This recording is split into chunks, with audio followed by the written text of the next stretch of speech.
सतनाम बंदगी साहिब, सतनाम बंदगी साहिब। सतिय पुरुष कबीर कहते हैं, अनहद की धुन गाज रही सुन शिखर गढ़माए। अनहद की धुन गाज रही सुन शिखर गढ़माए। कहे कबीर सत जवेरी मिले वहां दैत पहुंचाए।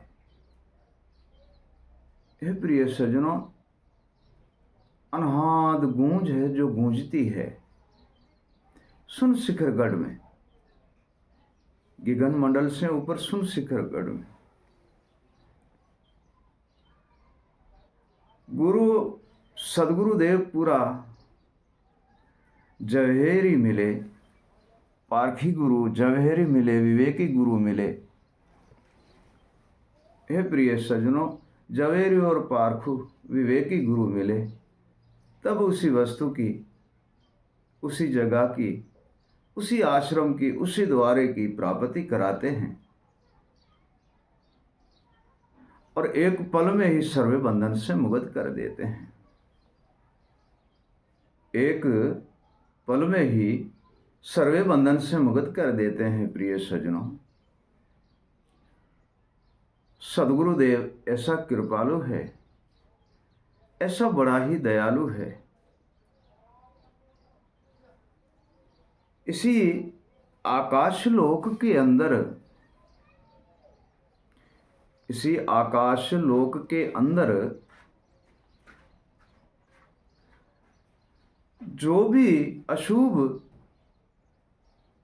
वस्तुएं भरी हुई है, अशुभ विकार भरा हुआ है, अशुभ विचार भरा हुआ है और अशुभ काम करने की नीति भरी हुई है, अशुभ मन भागता दौड़ता है, वह वृत्तियां अशुभ भरी हुई है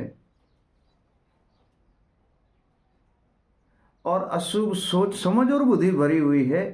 इसी आकाश के अंदर सदगुरु का ज्ञान मिलने से ये सर्वे ही हट जाते हैं। प्रिय सज्जनों, फिर क्योंकि इतना सारा इसी आकाश के अंदर होता है, इस आकाश में इतना सारा होता है, तब ये पूरा आकाश जलने लगता है। भाई, यह पूरा आकाश जलने लगता है और जब तक कोई ज्ञानी, विवेकी, सदगुरुदेव या संत नहीं मिलते हैं, तब तक इसी आकाश के अंदर आग ही लगी रहती है, आग ही लगी रहती है और अशुभ सोच और विचार से अहंकार और अभिमान ये दोनों ही बलवान हो जाते हैं। अहंकार और अभिमान ये दोनों ही बलवान हो जाते हैं और जब ये बलवान हो जाते हैं तो मन को वश में कर लेते हैं। मन वश में हो जाता है तो जीव, बुद्धि और सुरता भी उनके वश में होता है। जीव, बुद्धि, सुरता, मन भी उनके ही पीछे जाते हैं, वश में हो जाते हैं। क्यों कि जिसी नगर को ठंडा रहना चाहिए, शीतल रहना चाहिए, प्रकाशित होना चाहिए, निज जागृत में लीन होना चाहिए, निज जागृत की प्राप्ति होनी चाहिए, वह तो अशुभ कर्मों के अंदर लिप्त रहे हैं, अशुभ कर्मों के अंदर फंसे रहे हैं। ये लोग, जिसे हमारे पूर्ण संतजिन और सदगुरुदेव आकाश लोक कहते हैं, इनको प्रिय सज्जनों, इनको हमारे संत जिन सदगुरुदेव आकाश लोक कहते हैं। अभी इनमें क्या है कि जब अहंकार, अभिमान, हर्ष, शौक, दुविधा, भ्रमना, कल्पना, चंचलता, ये सब इसी आकाश लोक के अंदर भर जाते हैं, तो आपको एक बात का विचार होना चाहिए, समझ लेनी चाहिए। वह बात क्या है कि सूर्य उदय हो, पता तो चल जाता कि सूर्य उदय हुआ है, तथा उनके प्रकाश में बादल उनके आड़े आ जाता है। चाहे विरखा हो न हो, घने बादल काले आड़े आ जाते हैं, तो सूर्य के प्रकाश के अंधेरे उजाले का भी जो प्रकाश है वो धीमा पड़ जाता है। हमें सब संसार को पता चल जाता है कि आकाश में सूर्य उदय हो गया है, तथा जो सूर्य का प्रकाश है ना, वह प्रकाश हमें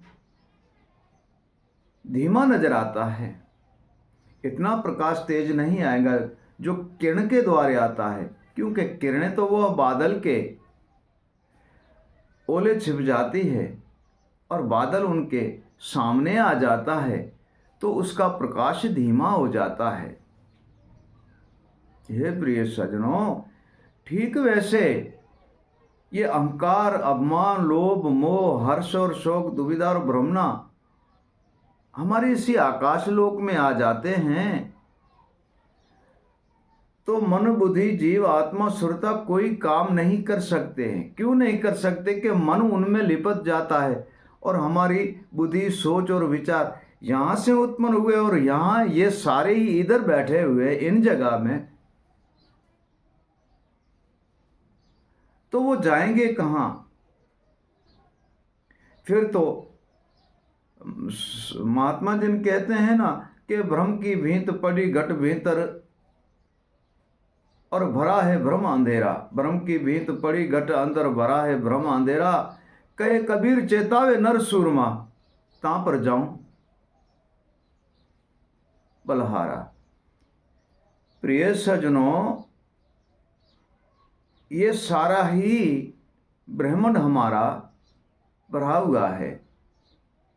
अभी इस ब्रह्मांड के अंदर आग, उसका कारण क्या है? कि अहंकार भी है तो वह आग है, क्रोध है तो भी आग है। तब साहेब कहते हैं, आग लगी आकाश में झरझर गिरे अंगार। आग लगी आकाश में झरझर गिरे अंगार, संतन हो संसार में तो जल मरे संसार। तो ऊपर आग लगती नहीं है, इसी आकाश लोक जो हमारे देह सथुल के अंदर ये जो हिस्सा है, इन शीश के ऊपर, नेत्रों के ऊपर, इसको आकाश लोक कहा गया है। इन्हें आकाश लोक कहा गया है। और इसी आकाश लोक में अहंकार, अभिमान, मद, लोभ, मोह ये जब भर जाता है, तो शुभ वस्तु की सोच, समझ, बुद्धि और विचार सर्वे ही हट जाते हैं, और अशुभ सोच विचार ये सारे भर जाते हैं, जिसमें मन, बुद्धि, जीव, आत्मा लिपत हो जाती है। फिर कहते हैं, सदगुरु दीन दयालु दया करी। सदगुरु दीन दयालु दया करी और आकाश ब्रह्मांड के माए। सदगुरु देव दया करी आकाश ब्रह्मांड के माए, बरसी बूंद अमृत शब्द की और तपत सर्वे बुझाए। हे प्रिय सज्जनों, हमारे संत महात्मा 21 ब्रह्मांड जो यहाँ कंधे से नीचे और कमर की तरफ जो हड्डियां हैं, वह 21 हड्डियां, वही 21 ब्रह्मांड है। वही 21 ब्रह्मांड 21 ब्रह्मांड है। और आकाश लोक हमारे संत जिन कहते हैं, वो नेत्रों के ऊपर जो ये है, ये सारे आकाश लोक है। जब सदगुरु का ज्ञान और विवेक मिला, सदगुरु के द्वारे गए और मन ज्ञान में लीन हो गया, तो सुरता भी जागृत हो गई, बुद्धि भी जागृत हो गई, आत्मा भी जागृत और जीव भी जागृत हो गया। तब साहेब कहते हैं, जागृत नगरी चेतन भई और ठंडा किया ब्रह्मंड। जागृत नगरी चेतन भई ठंडा किया ब्रह्मंड, काम क्रोध को मार भगाया और काट डाला खंड खंड। सदगुरु का विवेक और ज्ञान बाण ऐसा है जो काम क्रोध मद लोभ मोह अहंकार को ही मिटा देते हैं। हे प्रिय सज्जनों, काम क्रोध अहंकार अभिमान लोभ मोह और शौक दुविधा और भ्रमणा इन सबको ही मिटा देते हैं। ज्ञान घटा का बादल बरसे, साहिब कहते हैं, ज्ञान घटा का बादल बरसे और अनहद घोर आकाश में गरजे। ज्ञान घटा का बादल बरसे, अनहद घोर आकाश में गरजे। देखो एक अमीरत ही बरसे, त्रिगुण ताप हटाया, त्रिगुण ताप हटाया, खोज कर आत्मा तत्व को, तब अविगत घर को पाया, तब अविगत घर को पाया। हे प्रिय सज्जनों, ज्ञान घटा का जब बादल बरसता है, सोवंत बूंद बरसती है, तो अनहद घोर गाजती है और ऐसे गाजती है, ऐसी बूंद बरसती है जो आकाश से लेकर और सारे अहंकार अभिमान हर्ष शौक दुविधा और भ्रमणा व सवंत बूंद ऐसे बरसती है जैसे पृथ्वी को हरी भरी कर देती है। ऐसे सदगुरु के ज्ञान और विवेक और सैन और शब्द श्रवण भजन और वाणी, ये इतने सारे बादल जब उलटते हैं तो अमृत बूंद बरस करके और आकाश लोक से लेकर पाताल लोक कर ठंडा ही ठंडा कर देते हैं। ना काम की वहाँ अग्नि रहती है, ना क्रोध की वहाँ अग्नि रहती है। ये प्रिय सज्जनों, सर्वे अग्नि, अशुभ अग्नियाँ जो है, अशुभ कर्म जो है, अशुभ वृत्तियाँ और सोच सर्वे को मिटा देते हैं और सत्य गुरु के ज्ञान में लीन कर देते हैं। तब साहिब कहते हैं, मन चंचलता से दूर गया, मन चंचलता से दूर गया और किया विवेक विचारा, गुरु ज्ञान में लीन भया, गुरु ज्ञान में लीन भया, तब खेले अगम अपारा। हे प्रिय सज्जनों, गुरु चंचलता से हो, मन चंचलता से, सदगुरु देव के उपदेश से मन चंचलता से जब हट जाता है, तब अविगत खेल खेलते गुरु के विवेक से आत्मा तत्व को चीन के परमात्मा के दर्शन करते सर्वे ही बंधन से मुक्त हो जाते हैं। सतनाम बंदगी साहिब, सतनाम बंदगी साहिब।